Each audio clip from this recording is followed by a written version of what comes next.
할렐루야, 워싱턴 한인연합장로교회 성도 여러분, 오늘도 말씀과 기도로 하루를 시작하시는 여러분 한 분 한 분의 삶에서 하나님께서 하나님의 사랑을 오늘 더욱더 분명하게 체험하게 하여 주시기를 소망합니다. 오늘은 고린도전서 13장 8절에서 13절의 말씀을 가지고 사랑이 제일인 이유라는 제목으로 말씀을 전하고자 합니다. 여러분들 요즘 영화나 드라마, 음악, 혹은 게임 같은 어떤 컨텐츠들이 나오기 전에 유튜브나 여러 소셜 네트워크의 티저 영상이라고 하는 것이 나오는 것을 한 번씩은 보셨을 것이라고 생각합니다. 옛날에는 이런 것들을 예고편이라고 이야기를 했었었는데 이제는 한국에서도 젊은 분들은 예고편이라는 말보다는 이 티저라고 하는 말을 더 많이 쓰는 것 같습니다. 그런데 이 티저를 보다 보면 대부분 그 형식이 비슷한 것을 볼 수가 있습니다. 간단하게 영화를 가지고 한번 생각을 해보겠습니다. 영화의 티저에서는 그 영화의 전체 내용이 아니라 시선을 확 잡아 끌 수 있는 장면들을 추려서 그 장면들을 보여주고 내용도 짧게 요약 편집해서 보여줍니다. 이 짧은 티저를 보면서 사람들의 관심을 갖게 하고 기대감을 갖게 만들어서 기억에 각인시키고 나중에 영화가 개봉했을 때 그 영화를 보게끔 만드는 어떤 그런 기법이죠. 그런데 이 티저가 이렇듯 어떤 영화를 홍보하는데 아주 좋은 수단이긴 하지만 티저에는 분명한 두 가지 한계 지점이 있습니다. 첫 번째, 티저는 불완전합니다. 티저는 사실 그 영화 자체는 아니죠. 1, 2분짜리 티저를 보고 그 누구도 내가 2시간짜리 영화를 보았다고 이야기를 할 수는 없지 않겠습니까? 둘째, 티저는 극히 일시적입니다. 티저는 영화가 개봉하는 그 즉시 그 가치가 급격하게 사라집니다. 영화가 개봉하면 사람들은 이미 완전하게 구성되어 있는 영화를 보려고 하지 굳이 티저를 찾아보질 않죠. 영화의 개봉일이 티저의 유효 기간이 되는 겁니다. 티저는 이처럼 불완전성과 일시성을 가지고 있기 때문에 완전한 것이 오면 사라지고 가치를 잃어버리고 마는 그런 속성을 가지고 있는 겁니다. 오늘 말씀 고린도전서 13장 말씀에서 우리는 기독교가 가르치는 가치 중에서도 이 티저에 해당하는 중요하지만 불완전하고 일시적인 것이 있고 진짜 영화에 해당하는 완전하고 영원한 것이 있다는 것을 알게 됩니다. 8절 말씀입니다. 사랑은 언제까지나 떨어지지 아니하되 예언도 패하고 방언도 그치고 지식도 패하리라. 아멘. 그렇습니다. 사도 바울은 고린도 교회 성도들에게 언제까지나 떨어지지 않는 것, 그러니까 영원하고 완전한 것이 무엇이라고 지금 이야기를 하고 있습니까? 바로 사랑이라고 이야기를 합니다. 그리고 반면에 패하고 그쳐지는 것들도 있다고 얘기를 하죠. 8절에서 이야기되는 것은 세 가지입니다. 예언, 방언, 그리고 지식입니다. 오늘 우리가 보지는 못하겠지만 이 세 가지는 고린도전서 12장에서 성령의 대표적인 은사들로서 언급되는 것들입니다. 이 은사라는 말은 헬라어로는 카리스마인데 우리가 알고 있는 어떤 사람을 확 잡아 끄는 어떤 탁월한 능력을 말하는 것이 아닙니다. 이 카리스마라고 하는 단어는 선물, 기프트라고 하는 뜻을 가지고 있는 그런 단어입니다. 그러니까 이 은사들은 성령께서 성도들의 기질에 맞게 또 상황에 맞게 그때 사용하라고 주시는 선물이라는 것입니다. 그런데 이 대표적인 은사들이 어떻게 된다고 지금 사도 바울이 얘기를 하고 있는 거죠? 때가 되면 폐하여진다. 그러니까 없어질 것이다. 그쳐질 것이다. 그러니까 중지될 것이다 라고 얘기를 하는 겁니다. 왜 성령께서 이렇게 좋은 것들을 주었다가 거두어 가시는 것일까요? 그 이유를 우리는 9절에서 12절의 말씀을 통해서 알 수가 있습니다. 먼저 예언과 방언과 지식이 거두어지는 첫 번째 이유에 대해서 오늘 말씀 9절에서 10절까지에서는 이렇게 기록을 하고 있습니다. 우리는 부분적으로 알고 부분적으로 예언하니 온전한 것이 올 때에는 부분적으로 하던 것이 패하리라. 아멘. 그렇습니다. 사도 바울은 우리가 성령께로부터 받은 은사의 한계가 무엇인지를 지금 정확하게 지적을 해주고 있습니다. 지식의 은사이든 아니면 예언과 방언의 은사이든 그것은 부분적이라는 것입니다. 이 부분적이라는 말을 통해서 우리가 성령을 통해서 받은 은사들이 완전한 것은 아니라는 것을 우리가 알 수가 있습니다. 대다수의 은사들은 불완전한 특성을 가지고 있습니다. 왜 그럴까요? 이것을 이해하기 위해서는 성령께서 우리에게 무엇을 알게 하려고 하시는지, 다르게 말하면 무엇에 대한 지식을 주려고 하고 계시는지, 또 무엇에 대해서 미리 알려주시려고 하시는지, 다르게 말하면 무엇에 대해 예언하려고 하시는지를 알아야 됩니다. 성령께서 우리에게 주시려고 하는 지식의 내용은 무엇일까요? 다른 것이 아닙니다. 오직 예수 그리스도에 대한 지식입니다. 성령께서 우리에게 예언을 통해서 미리 알게 하시려고 하는 내용은 무엇일까요? 이것도 다른 것이 아닙니다. 오직 예수 그리스도의 말씀과 그분의 뜻과 마음을 알게 하셔서 미래를 대비케 하시려는 겁니다. 성령 하나님은 저 하늘, 그러니까 하나님 보좌 우편에 앉으신 예수 그리스도에 대해서 계속해서 지식을 우리 가운데서 주고 계시고 예수 그리스도에 대한 예언을 주시는 겁니다. 자, 이 땅에서 살고 있는 우리를 위해서 말입니다. 그런데 이것은 완전한 것일까요? 아닙니다. 왜 그럴까요? 예수님이 부활하신 그 영광의 몸을 입으시고 다시 그 모습 그대로 재림하셔서 우리를 만나서 직접 이야기해 주시는 것이 완전한 지식이고 완전한 말씀 예언이겠죠.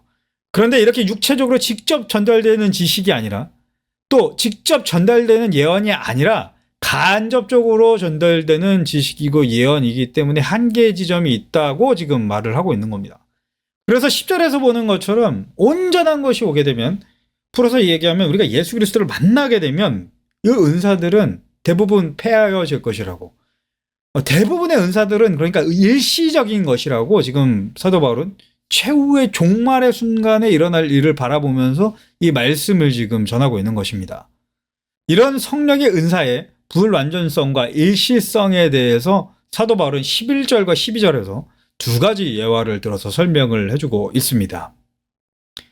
내가 어렸을 때는 말하는 것이 어린아이와 같고 깨닫는 것이 어린아이와 같고 생각하는 것이 어린아이와 같다가 장성한 사람이 되어서는 어린아이의 일을 버렸노라. 우리가 지금은 거울로 보는 것 같이 희미하나 그때는 얼굴과 얼굴을 대하여 볼 것이요 지금은 내가 부분적으로 아나 그때에는 주께서 나를 아신 것 같이 내가 온전히 알리라. 아멘. 사도 바울은 은사로서 주어지는 지식과 예언이 어린아이 같은 것이고 그것은 장성한 사람이 되어서는 버려질 것이라고 이야기를 합니다. 또 은사로서 주어지는 지식과 예언이 청동거울에 비추어진 그런 이미지와 같은 것이고 그렇게 희미하고 희뿌연 것이고 그것은 마주해서 보게 될 때는 의미가 없어지는 것이라고 지금 이야기를 하고 있는 겁니다. 성령께서 지금 우리에게 제공해주고 계신 이 지식과 예언을 비롯한 은사들은 우리에게 지금은 너무도 필요하고 너무도 절실하고 또 주시기에 너무나도 감사한 것들입니다. 하지만 이것이 완전한 것이 올 때는, 그러니까 우리가 예수님을 직접적으로 보게 된 그 재림의 때에는 의미가 없어지니까 우리가 이 부분적인 것을 가지고 이것이 완전한 것이냐 붙잡고 집착하지 말라고 지금 사도 바울은 이야기를 하고 있는 것입니다. 그런데 성령께서 우리에게 선사해 주시는 이런 온갖 은사들의 대부분은 이렇게 불완전하고 그 가치가 일시적인 것이지만 너무도 감사하게도 성령께서 지금도 우리에게 부어주시고 계시는 그 은사 중에서 영원하고 완전한 것이 있습니다. 그것이 바로 13절에 등장하는 세 가지의 영적인 가치들입니다. 13절의 말씀입니다. 그런즉 믿음, 소망, 사랑 이 세 가지는 항상 있을 것인데 그 중에 제일은 사랑이라. 아멘. 진실로 아멘입니다. 믿음, 소망, 사랑 이 세 가지는 항상 있는 것, 곧 영원한 가치들입니다. 나사렛 예수를 우리의 그리스도로 구원자로 믿는 그 믿음, 이 믿음은 영원합니다. 이 믿음을 위해서 성령께서 지금 계속해서 지식의 은사들을 성도들에게 공급해 주시는 겁니다. 나사렛 예수께서 다시 오셔서 모든 것을 심판하실 것이라고 하는 그 소망, 이 소망도 영원합니다. 이 소망을 위해서 성령께서 계속해서 예언과 방언으로 우리에게 갈 길을 알려주고 계시는 겁니다.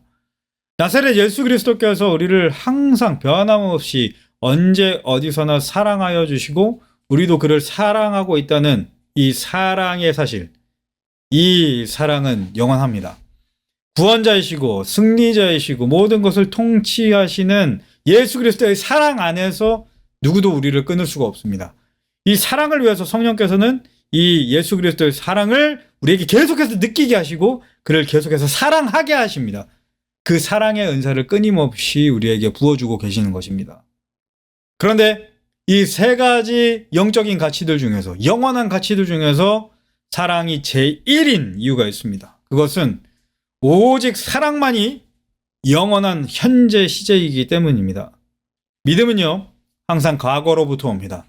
과거에 이미 일어난 일에 기반해서 내가 이 존재를 신뢰할 수 있을지 없을지가 결정이 되죠. 그렇기 때문에 믿음은 항상 과거로부터 옵니다. 소망은요, 소망은 항상 미래로부터 옵니다. 미래에 아직 일어나지 않은 일에 기반해서 그 일이 일어나기를 바라는 마음이 바로 소망이지 않습니까? 그렇게 소망의 시제는 항상 미래입니다. 그러나 사랑은 항상 현재 시제입니다. 과거에 내가 사랑을 했다는 말이 무슨 의미가 있겠습니까? 지금 사랑하지 않으면 과거에 사랑한 일은 아무 의미가 없습니다. 미래에 내가 사랑할 것이라고 하는 말이 무슨 의미가 있겠습니까? 지금 사랑하지 않으면 미래에 사랑할 것이라고 하는 말은 그저 공수표일 따름입니다. 예, 그렇습니다. 오직 사랑만이 현재의 기반에 있는 겁니다. 그렇게 사랑이 제일이고 사랑이 최고이고 사랑이 궁극적인 영적인 가치가 있는 것입니다. 사랑하는 연합의 성도 여러분, 믿음도 소망도 너무도 값지고 소중한 것입니다. 말씀에 기록된 대로 그것들은 영원할 것입니다. 그러나 우리가 다시 오실 예수님을 얼굴과 얼굴로 맞대어 볼 그때의 믿음과 소망은 약간은 빛이 바라게 될 것입니다. 오직 사랑만이 여전히 주님과 우리 사이에서 빛날 것입니다. 요한계시록 21장에서 완전히 이루어진 하나님 나라를 보면서 그 새 예루살렘의 그 도시의 광경을 목격하면서 사도 요한은 아주 중요한 기록을 남겨놓습니다. 요한계시록 21장 22절의 말씀입니다. 성 안에서 내가 성전을 보지 못하였으니 이는 주 하나님 곧 전능하신 이와 및 어린 양이 그 성전이심이라. 아멘. 예, 하나님 나라에는요 성전이 없습니다. 하나님과 예수님이 친히 성전이 되시고 우리가 그분들을 보기 때문에 거기에 특별히 구별된 성전이 필요가 없는 겁니다. 이 성전의 예와 마찬가지로 우리가 주님을 만나게 될 그때에는 믿음과 소망은 이미 완전하게 이루어져 버리기 때문에 그 빛이 발해버리고 마는 겁니다. 그렇다면 남은 것은 무엇입니까? 예, 오직 우리가 하나님 나라에서 할 일은 믿는 일이 아니고 소망하는 일이 아니고 사랑하는 일일 뿐일 것입니다. 그렇기에 사랑이 제일입니다. 사랑하는 여러분, 오늘 우리에게 주어진 삶, 예수 그리스도를 사랑하실 수 있기를 축복합니다. 그분을 사랑할 때 우리의 믿음이 완전해질 줄 믿습니다. 그분을 사랑할 때 우리의 소망이 더욱더 견고해지는 줄 믿습니다. 사랑이 믿음과 소망을 완전하게 만듭니다. 그분을 사랑할 때 이 세상에도 눈물과 슬픔과 아픔이 가득한 이 세상에서도 우리는 천국을 미리 맛보면서 살아갈 수 있게 되는 줄 믿습니다. 오늘 하루 모든 우리 연합의 성도들, 여러분들께 주님을 온전히 사랑하는 그 은사를 성령께서 선사해 주시고 주님의 사랑이 더욱더 매 순간마다 깊이 체험되어지고 예수님을 사랑하는 기쁨이 여러분을 사로잡는 복된 하루 되시기를 주님의 이름으로 축원합니다. 기도하겠습니다. 하나님 아버지 감사합니다. 예수 그리스도를 우리에게 보내셔서 우리에게 믿음의 일을 시작하여 주시니 감사합니다. 하나님 아버지 감사합니다. 예수 그리스도를 우리에게 다시 보내주셔서 우리의 소망을 완성하실 것이니 하나님 감사합니다. 하나님 아버지 감사하고 또 감사합니다. 예수 그리스도의 사랑을 지금 여기에서 누리게 하여 주시니 감사합니다. 매일 우리에게 주어진 현재의 삶에서 사랑에 집중하는 복된 인생 되도록 우리를 인도하여 주옵소서. 사랑이 필요한 곳에 사랑하기를 주저하지 않는 우리가 되게 하여 주시고, 우리가 예수 그리스도의 이름으로 모여 서로 사랑할 때 그곳에 계시는 주 예수님을 누리게 하여 주옵소서. 십자가 사랑으로 하나님의 사랑을 확증하여 주셨고, 지금도 우리를 사랑해 주고 계시며 우리를 향하여 사랑으로 달려오고 계시는 우리 주 예수 그리스도의 이름으로 감사하며 기도하옵나이다. 아멘.